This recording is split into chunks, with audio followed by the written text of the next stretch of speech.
안녕하세요. 성심여행보사 교육원 원장 박경숙입니다.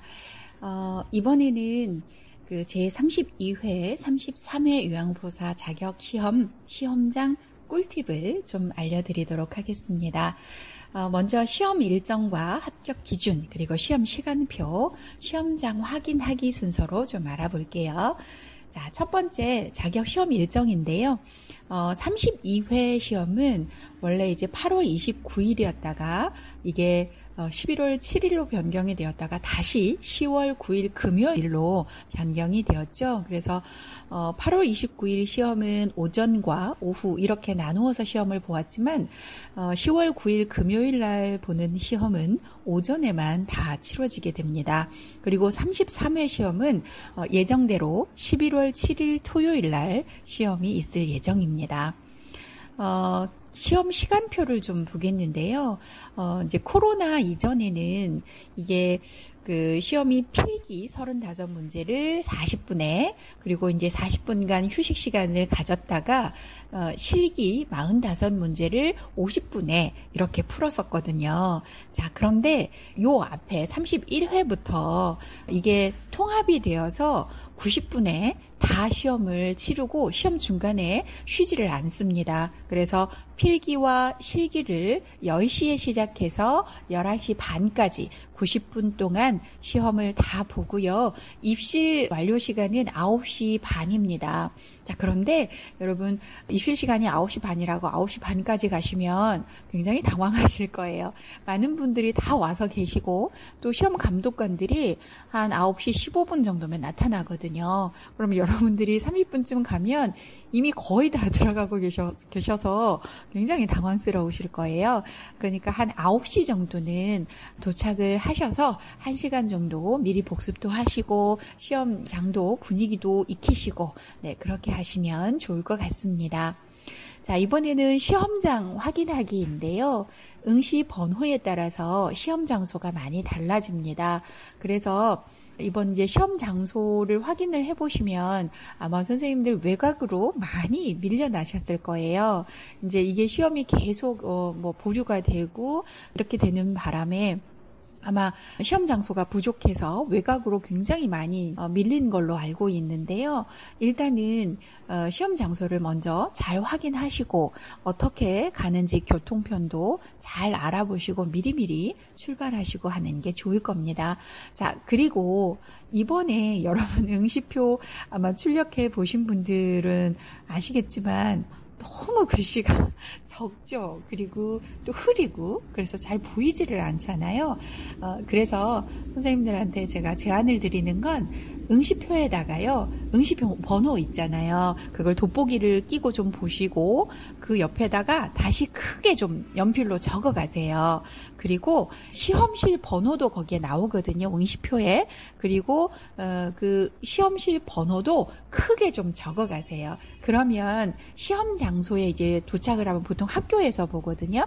중학교나 고등학교에서 이제 시험을 보게 되는데 학교 1층 현관에 가시면 거기에 이제 뭐 수험번호도 나오고 그 수험번호는 몇 호실에서 시험을 보는지 이렇게 적혀 있는데 시험실 번호를 크게 적어서 가시면 그 시험실 번호가 몇 층에 있는지만 확인하고 시험실 찾아가시면 되시니까 훨씬 편하실 겁니다. 자, 그리고 합격 기준인데요. 합격 기준은 통합으로 90분에 다 본다 하더라도 필기시험과 실기시험 각각 60점이 나와야 합격이십니다. 자, 그래서 필기시험은 21문제 이상 맞으셔야 합격을 하시고요. 실기시험은 27문제 이상 맞으셔야 합격을 하실 수 있습니다. 자, 이번에는 시험장 꿀팁을 좀 알려드리겠습니다. 시험장의 필수 준비물이라든지 시험 유의사항이라든지 지참 시 도움이 되는 그런 물건들, 이런 것들을 좀 알아볼게요. 자, 첫 번째, 시험장 필수 준비물입니다. 여러분들이 꼭 시험 가실 때 가져가셔야 될 게 응시표, 그 다음에 신분증, 필기도구인데요. 여기에서 이제 필기도구는 컴퓨터용 사인펜을 가져가셔야 하는데, 요거는 거기에서 줍니다. 그러니까 뭐 굳이 사지 않으셔도 네, 괜찮습니다. 근데 연필 같은 게 필요하시면, 네, 연필을 가져가시면 좋죠. 자, 그래서 이제 필기도구를 적어놨고요. 자, 반드시 빠뜨리면 안 되는 건 응시표와 신분증입니다. 그래서 응시표는 여러분들이 이제 국시원 홈페이지에서 출력을 하신 분들도 계시고 아마 교육원에서 다들 출력을 많이 해주셨을 겁니다. 그래서 응시표 꼭 가져가시고 신분증도 꼭 가져가셔야 됩니다. 그래서 이 신분증은 뭐 주민등록증도 가능하고 운전면허증도 가능하고 여권도 가능하거든요. 그래서 요 세 가지 중에 하나는 이제 꼭 챙기시고 또 응시표도 챙기셔야 되는데 가끔 보면 너무 잘 챙기셔가지고 어디다 뒀는지 모르시는 분도 계시고 또는 신발 신다가 옆에 내려놨다가 그냥 나오셔가지고 또 못 갖고 오시는 분도 계시고 그러는데 집에서 나오실 때 몇 번씩 확인하셔서 응시표와 신분증은 절대 빠뜨리지 않도록 합니다. 만약에 이제 혹시 잊어버리고 못 가져가시면 거기 1층에 보면 다시 이제 임시로 발급을 해주는 곳이 있기는 해요. 그런데 이제 그렇게 하시면 막 이제 실수했다라는 것 때문에 너무 긴장하시고 그러셔가지고 시험을 망치시는 경우가 많더라고요. 그러니까 나가시기 전에 몇 번씩 좀 확인하고 나가시면 좋을 것 같습니다. 자, 그리고 답안을 수정하게 될 때는 수정 테이프만 사용이 가능합니다. 뭐 우리 이제 수정 액체도 있고 뭐 다른 스티커 같은 것들도 있는데 그런 것들을 사용하시면 안 되시고요. 수정 테이프만 가능합니다. 자, 두 번째 이제 시험을 볼 때 좀 유의해야 될 게 있는데요. 예비 마킹은 안 하시는 게 좋습니다. 왜냐하면 이제 예비 마킹 한다고 그래서 빨강색으로 이렇게 하게 되는 얇게 하게 되는 경우가 있는데 이 예비 마킹이 가끔 답으로 인식되는 경우도 있어요. 그래서 절대 예비 마킹 하지 마시고 바로 정답을 컴퓨터용 사인펜으로 이렇게 색칠을 하시고 만약에 틀리시면 그거를 수정 테이프로 이렇게 고치시면 됩니다. 자, 두 번째, 휴대폰이라든지 전자기기는 꼭 전원을 끈 다음에 제출하셔야 됩니다. 가끔 왜 수능 보다가 가방에서 핸드폰 올려가지고 수능 시험 못 보고 쫓겨나는 경우도 막 있고 그런 거 뉴스에 나오고 그러잖아요. 예, 그런 일 없도록 반드시 여러분 핸드폰 꼭 끄고 진동 안 됩니다. 꼭 끄고 전원을 꺼서 제출을 하셔야 하고요. 그 다음에 시험이 이제 시작이 돼버렸잖아요. 그러면 입실이 불가해요. 가끔 보면 어쩌다 이제 그런 분들이 있으신데 지각을 하시는 경우가 있어요. 늦잠을 주무셔가지고 그래서 이제 10분 늦게 가셨는데도 입실을 안 시켜줘서 시험을 못 보고 이런 분들도 가끔 생기거든요. 그래서 여러분들이 이제 그 시험 당일 아침에는 알람도 좀 여러 개 맞춰놓고 하셔서 절대 늦잠 자지 않도록 조심하시고 시험 시작 1시간 전에는 꼭 도착할 수 있도록 그렇게 가시면 좋을 것 같아요. 제가 30분이라고 적어놓기는 했지만 1시간 전에 가시면 더 좋습니다. 자, 그리고 문제풀이 속도가 느린 분들도 계시잖아요. 우리 선생님들 중에는 보면 연세가 많으셔서 이제 문제를 읽는 속도가 좀 느리시는 분들도 계세요. 그리고 답안 옮기는 것도 느리고 하신 분들은 일단은 전체 다 풀고 옮기면 하나도 못 옮길 수도 있어요. 그러니까 한 문제 풀고 답 마킹하시고 한 문제 풀고 답 마킹하시고 그래서 OMR 카드에다가 바로바로 답을 마킹하셔야 합니다. 그러다가 나 문제 5문제 남았는데 끝났어요 내세요 그러면 아무거나 그냥 한 번으로 그냥 찍어버리세요. 그렇게라도 하면 맞을 수도 있겠죠. 그래서 절대 다 풀고 하시면 안 되고 느리신 분들은 한 문제 한 문제씩 답안을 마킹하시면 좋을 것 같습니다. 자, 그리고 이제 시험 볼 때 지참을 하면 도움이 되는 물건들이 있어요. 자, 선생님들 중에 이제 가끔 보면 아무것도 안 갖고 시험장에 가시는 분들 계시거든요. 나 공부 다 했어. 이렇게, 나 이제 완벽해. 막 이러면서 가시잖아요. 근데 1시간 내내 볼 게 없어갖고 너무 심심해 하시는 거예요. 그러니까, 안 가져가시면 안 되세요. 참고서, 교재라든지 문제집이라든지 이런 거 가지고 가셔서 이렇게 이제 시험 전에 이렇게 뭐 하실 거예요? 할 거 없잖아요. 그러니까 문제집도 보시고 그동안에 이렇게 내가 잘 몰랐던 거 이런 것도 보시고 이렇게 이제 하셔야 해요. 그런데 시험 감독이 다 이제 집어넣으세요 했는데도 또 끝까지 보고 있다거나 뭐 컨닝하시거나 그러면 안 되겠죠? 그럼 당연히 부정행위로 처리되셔서 시험을 못 보십니다. 자, 그리고 시험 전에 식사를 꼭 반드시 하고 가셔야 됩니다. 그런데 이제 평소에 예를 들어서 나는 아침을 안 먹어. 그래서 시험 당일만 이렇게 아침을 드시면 또 뭐 배탈이 나는 경우도 있을 수 있으니까 만약에 평소에 식사를 안 하시는 분들이라고 하면 단 거를 좀 드시는 게 좋죠. 그래서 사탕이나 초콜릿 이런 거는 좀 가져가셔서 입에 넣고 계셔서 열량을 좀 보충하시면 머리가 좀 잘 돌아갑니다. 그래서 생각도 잘 나고 그러니까 꼭 사탕이나 초콜릿 이런 것 좀 가져가시면 좋을 것 같고요. 시험장에 가면 이제 교실에 대부분은 시계가 있습니다. 그런데 가끔 없는 경우도 있거든요. 그래서 뭐 시계가 없어도 이제 시험관이 종료 10분 전에 10분 전이다. 그리고 5분 전에 5분 전이다. 이렇게 알려주거든요. 그런데 이제 본인이 불안하잖아요. 지금 몇 분 정도 걸렸지? 막 이렇게 불안할 수 있으니까 선생님들 꼭 손목시계를 좀 지참을 하고 가시면 좋을 것 같기는 한데요. 이 손목시계는 반드시 아날로그 시계를 지참하셔야 합니다. 이제 디지털 시계 같은 경우는 컨닝할 수도 있어서 그건 착용을 못하게 하거든요. 그래서 아날로그 시계를 가지고 가시는 것도 손목시계를 가지고 가시는 것도 도움이 되십니다. 자, 이번에는 시험 전에 참고사항인데요. 여러분, 이번에는 90분으로 바뀌어서 쉬는 시간이 없잖아요. 전에는 이제 35문제를 40분에, 45문제를 50분에 이렇게 이제 풀었는데, 지금은 쉬는 시간 없이 90분에 그 문제 80문제를 다 풀어야 하거든요. 그래서 중간에 화장실을 가시면 더 들어오시지를 못하세요. 문제를 다 못 푸셔도. 그러니까 화장실 이제 중간에 가실 수가 없다라는 거 꼭 염두에 두시고 시험 시작 전에 반드시 화장실을 다녀오시기 바랍니다. 그리고 긴장하시면 소변이 더 마렵잖아요. 그러니까 꼭 다녀오시되 커피는 시험 시작 30분 전까지만 마시는 게 좋습니다.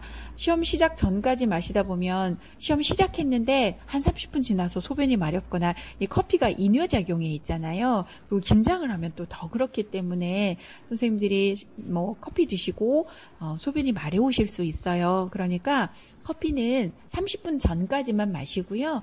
그리고 시험 시작 전에 화장실을 꼭 다녀오시고 그렇게 하시면 시험 도중에 화장실에 가고 싶거나 그렇지는 않을 것 같아요. 그리고 시험장 입구에 가시면 꼭 이렇게 수성 사인펜을 파시는 분들 계세요. 이거 사셔야 된다고 막 이렇게 말씀하시는 분들 계시는데 나눠드리기 때문에 절대 입구에서 사지 말고 그냥 들어가시면 됩니다. 자, 이번에는 시험 공부 꿀팁을 좀 알려드리도록 할게요. 자, 첫 번째는 시험 공부 일정, 그리고 출제 양식, 그리고 시험 출제 중요도, 찍기 꿀팁 이런 거 좀 알려드리도록 할게요. 자, 시험 한 달 전에는 이제 여러분 시험 공부 일정을 좀 알려드릴 건데 지금 아마 한 달 지나서 며칠 전이신 경우가 많으실 것 같기는 해요. 이 영상 볼 때. 그런데 만약 한 달 전에 이 영상을 보시는 분들이라면 절대 공부하실 때 책을 먼저 보지 마시고요. 완정정복 문제집 있죠. 그 문제를 한 단원씩 먼저 풀어보는 거예요. 한 단원을 풀고 예를 들자면 노인장기요양보험 제도 문제를 풀었다. 그러면 그 부분의 문제를 다 풀어본 다음에 책을 보는 거예요. 맞았는지도 정답을 보고 그러면 그 단원을 보실 때 훨씬 더 기억이 잘 됩니다. 왜냐하면 아까 이 문제 요거를 요렇게 문제를 냈었는데 이렇게 나왔는데 이러면서 훨씬 암기가 잘 됩니다, 여러분. 기억도 잘 되고. 그래서 시험 공부를 할 때는 뭐 교육원에서야 아무런 지식도 없는 상태에서 문제를 먼저 풀어볼 수는 없잖아요. 그러니까 아마 수업을 한 단원씩 끝내고 문제 풀고 이렇게 했을 거예요. 근데 혼자서 공부하실 때는 그렇게 하시면 안 돼요. 조금 전에 본 내용을 문제를 풀어버리면 그거는 단기격을 가지고 문제를 푸는 거기 때문에 나중에 시험장에 가서는 실제로 그게 생각이 안 날 수도 있거든요. 그래서 거꾸로 하셔야 됩니다. 문제를 먼저 풀어보고 그 문제에 풀어본 부분에 단원을 보고 또 그 다음에 다음 단원 문제를 풀어보고 또 그 단원의 교재를 보고 이런 식으로 책 한 권을 쭉 내용을 정리를 해가시면 훨씬 공부하기도 쉬우시고요. 재미있으실 겁니다. 자, 이렇게 공부를 다 마치고 이제 한 일주일 전쯤 되면은요. 이제 두 가지 경우가 있겠죠. 이론이 잘 습득된 경우도 있을 거고 아직 잘 모르는 경우도 있고 그렇겠죠. 자, 이론 습득이 잘 된 경우는 일단 모의고사를 이제 풀어보셔야 됩니다. 모의고사는 이제 말이 모의고사지 실제로는 기출문제잖아요. 그렇기 때문에 이 모의고사들을 다 이제 한 번씩 풀어보시면 아, 내가 뭘 알고 모르고 이런 부분들을 이제 잘 알게 돼요. 자, 이번에는 이론을 아직 잘 몰라 내가 정리가 덜 됐어 이럴 때는 모의고사를 풀다 보면은 이제 잘 모르는 부분이 나오겠잖아요. 그러면 그냥 넘어가지 마시고 그 부분 교재가 몇 페이지에 있는지 나오잖아요. 그래서 교재를 보고 반드시 정리를 하고 넘어갑니다. 그리고 그 문제에는 꼭 별표를 해둡니다. 자, 그런 다음에 이제 시험 3일 전이 됐어요. 그러면 모르는 것이 무엇인지 오답 체크를 해야 되는데요. 아까 우리가 별표해둔 거 있잖아요. 그것들 위주로 풀어보시면 돼요. 그러면 내가 요런 아는 문제 또 풀 필요 없거든요. 그래서 요런 것들을 내가 잘 몰랐구나. 그러면서 다시 알게 되기 때문에 이제 정답을 정확하게 내가 모르는 걸 알게 됩니다. 자, 시험 전날은 여태까지 공부한 것들 한번 쭉 훑어보시고요. 약했던 부분이나 헷갈렸던 내용들을 다시 한번 더 체크합니다. 자, 그리고 여러분 중요한 게 뭐냐면 시험 전날 오후에는 커피 마시지 않으셔야 합니다. 왜냐면 시험 전날 저녁에 일찍 주무셔야 되잖아요. 근데 잠이 잘 안 옵니다. 그래가지고 커피 드시면 밤새 자려고 노력하다가 아침에 그냥 거의 못 자고 일어나는 경우들 많거든요. 그래서 오전에만 커피를 드시고 오후 점심 드시고 좀 졸리시면 살짝 주무시고 절대 오후에 커피 드시지 않으셔야 합니다. 자, 그리고 잠을 또 너무 일찍 주무시려고 그래 시험 전날 일찍 자야 돼 막 이러고 평소에는 10시쯤 주무시는 분이 한 7시쯤 주무셨잖아요. 그럼 12시쯤 깹니다 이제. 그런 다음에 잠이 안 오죠. 그래서 막 새벽에 또 잠이 안 와가지고 고생했어 막 이러시거든요. 그러면 이제 이게 사이클이 깨져버려서 힘들어요. 그래서 평소 주무시는 시간에 주무시는 게 제일 좋습니다. 자, 이번에는 출제 양식인데요. 시험은 오지선다로 나옵니다. 여러분 모의고사 많이 풀어보셔서 다 아시겠지만 5문항 중에서 1개를 고르는 오지선다로 출제가 되고요. 문제는 이제 다들 눈치를 채셨겠지만 반드시 옳은 것을 고르시오가 문제거든요. 그래서 틀린 거 답 찾으시면 안 됩니다. 맞아. 이게 늘 옳은 거지. 이렇게 생각하시면 됩니다. 자, 그리고 이제 OMR 카드로 답안을 작성하기 때문에 이런 거는 모의고사 이런 거를 이제 풀어보시면서 선생님들이 좀 연습을 미리미리 좀 많이 하고 가시면 좋아요. 근데 이 OMR 하실 때 너무 새카맣게 막 칠하고 계시면 시간 많이 걸리고 그러니까 너무 그러지도 마시고 또 점만 찍고 가시면 또 안 돼요. 인식을 못할 수도 있으니까 적당하게 좀 칠해주시는 것이 필요합니다. 자, 이번에는 시험 출제 중요도를 좀 보겠는데요. 시험에서 이제 아무래도 제일 많이 나오는 부분은 노화에 따른 변화와 질환 부분입니다. 제일 이제 장수가 길죠, 이쪽이. 그렇기 때문에 제일 문제 출제가 당연히 많이 될 수밖에 없고 10문제 내외로 출제가 됩니다. 그런데 여러분 여기는요. 생각보다 굉장히 쉽고 상식적인 문제들이 출제가 됩니다. 그렇기 때문에 여러분 이쪽 공부하느라고 너무 시간을 많이 쏟으실 필요 없어요. 문제 풀어보시면 아시겠지만 정말 상식적인 부분들 문제 많이 나오거든요. 그리고 뭐 수업 시간에 아마 교수님들께서 중요하다고 말씀해 주신 부분들 많을 거예요. 그런 거 위주로 출제가 되기 때문에 뭐 너무 여기다가 시험 공부 많이 하는, 그리고 투자하지 많이 안 하셔도 됩니다. 자, 두 번째로 이제 좀 많이 출제가 되는 이제 부분이 치매인데, 여기 나온 순서대로 좀 하겠습니다. 체유연경도 좀 실기 부분에서는 문제가 좀 많이 출제가 되는 부분입니다.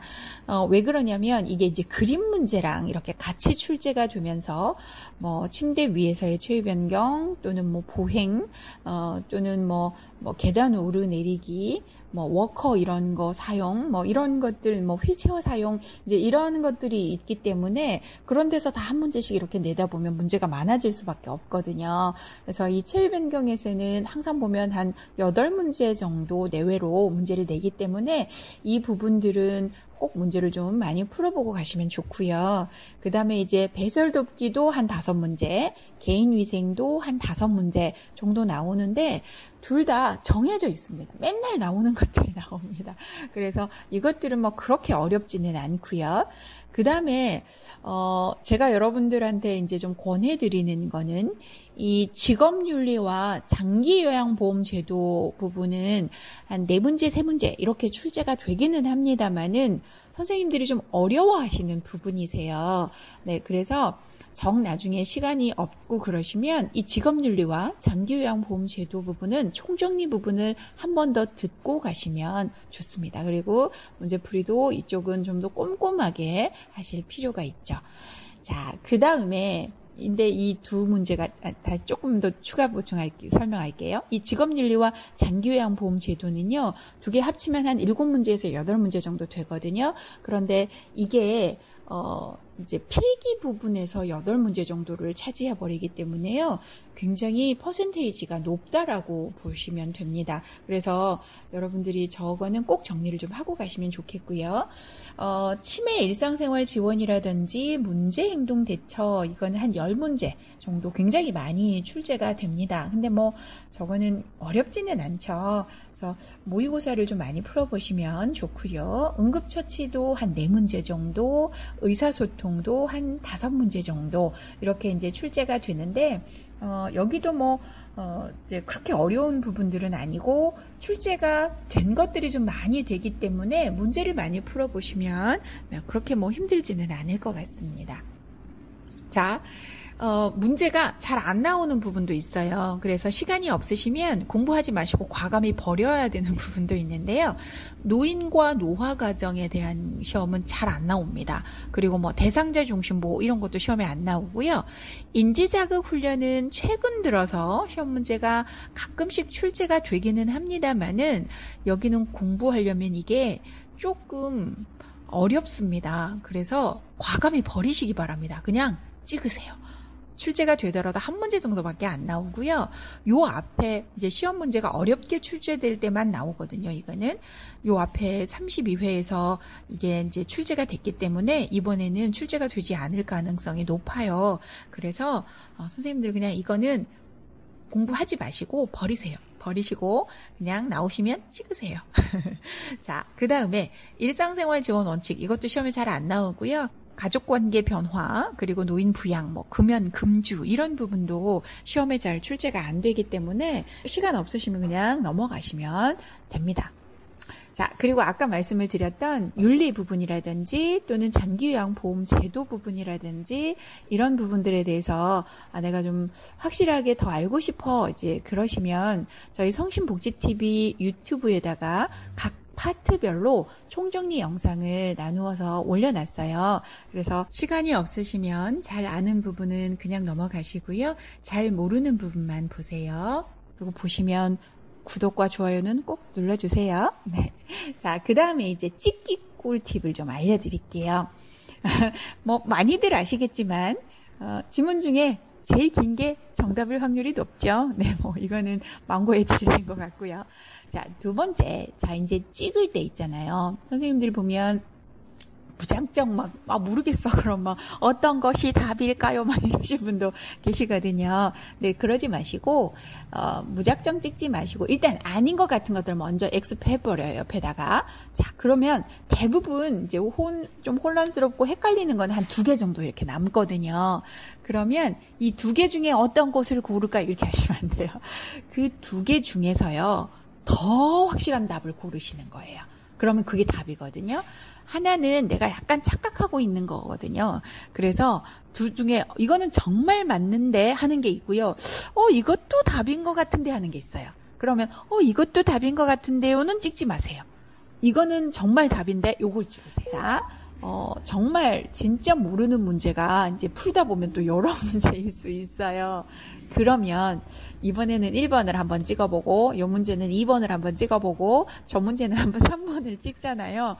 그러면 막 우리가 빗사이로 막가 할 수 있어요. 그래서 그렇게 하지 마시고요. 예를 들어서 한 4문제를 내가 잘 모르겠어. 그러면 그냥 번호 하나 정해요. 2번이나 4번 아무거나 정해요. 그런 다음에 다 4번으로 찍든지 다 2번으로 찍든지 그러면 그나마 맞을 확률이 좀 올라갑니다. 자, 그리고 요거는 제가 저희 선생님들한테 항상 말씀드리는 건데요. 처음 이제 선택한 게 있는데 시간이 남아. 그래가지고 이렇게 한 번씩 이제 리뷰를 해본단 말이에요. 보다 보니 이거 아닌 것 같은데 이러면서 이제 고치시는 경우가 있으시거든요. 고치지 마세요, 여러분. 그거 원래 찍은 게 정답이에요. 대부분 보면 처음 푼 게 정답인데 고쳐가지고 틀리시는 분 정말 많아요. 그래가지고 시험 보고 오셔가지고 대부분 하시는 말씀이 원장님이 고치지 말라고 그랬는데 고쳐갖고 틀렸어요. 이러시는 분 되게 많거든요. 그러니까 절대 나 이거 안 고치면 죽을 것 같아. 이런 느낌 들지 않으시면 안 고치시는 게 좋습니다. 그래서 처음 선택한 걸로 그냥 밀고 나가고 그냥 정말 이거 확신해 내가 그런 경우만 고치시기 바랍니다. 자, 그리고 이제 마지막으로 선생님들한테 하나 부탁드리고 싶은 게 있어요. 우리 요양보호사는 우리 어르신들을 돌보는 일을 하실 분들이잖아요. 그래서 조금 다른 사람들을 좀 배려를 하는 이제 훈련을 저희 교육원에서는 많이 하는데, 선생님들 시험 보시면서도 조금 우리 연세 드신 선생님들 좀 배려해 주셨으면 좋겠어요. 어떤 거냐면, 예를 들어서, 시험 시작하고 보통 이제 90분 시험이면은 빠르신 분들은요, 한 30분, 40분 만에 다 푸시더라고요. 그래서 이제 늦은 분들은 이게 90분이 다 걸리거든요. 그래서 한 30분 지나서 이제 나는 한 반도 못 풀었어요. 그런데 어떤 분이 손을 번쩍 들더니 다 푸른 사람 나가도 되나요? 이러는 분들 계시거든요. 그러면 이제 그때부터 이제 제대로 못 푸신 분들은 벌써 다 풀었다고? 나는 반도 못 풀었는데 이제 마음이 막 이렇게 막 콩닥콩닥 하면서 이제 어쩌지? 나 큰일 났네. 이제 어쩌지? 막 이래가지고 정신이 아득해지면서 아무 생각도 안 납니다. 그러면 문제를 못 풉니다. 시험을 망칠 확률이 높아요. 그래서 우리 젊은 선생님들한테 제가 좀 부탁드릴게요. 우리 나이 든 선생님들을 좀 배려해 주셔서 시험을 문제를 다 푸셨더라도 절대 손 들고 나 나가도 되나요? 이렇게 자도 되나요? 이런 거 물어보지 마시고 다 푸신 분은 조용히 그냥 엎드셔서 주무시면 그게 우리 연세 드신 선생님들을 좀 배려하는 길이거든요. 그래서 제가 좀 부탁을 드리겠습니다. 젊은 선생님들은 꼭 좀 그렇게 배려해 주시면 좋을 것 같고요. 제가 몇 가지 좀 꿀팁이라고 알려드렸는데 사실은 별거 아니고 여러분들도 다 아는 내용일 수도 있어요. 네, 그래도 혹시 이제 선생님들한테 도움이 될까 싶어서 올려놨는데요. 선생님들 모두 다 시험 잘 보시고 다 합격하시기를 기원합니다. 선생님들 화이팅 하세요. 수고하셨습니다.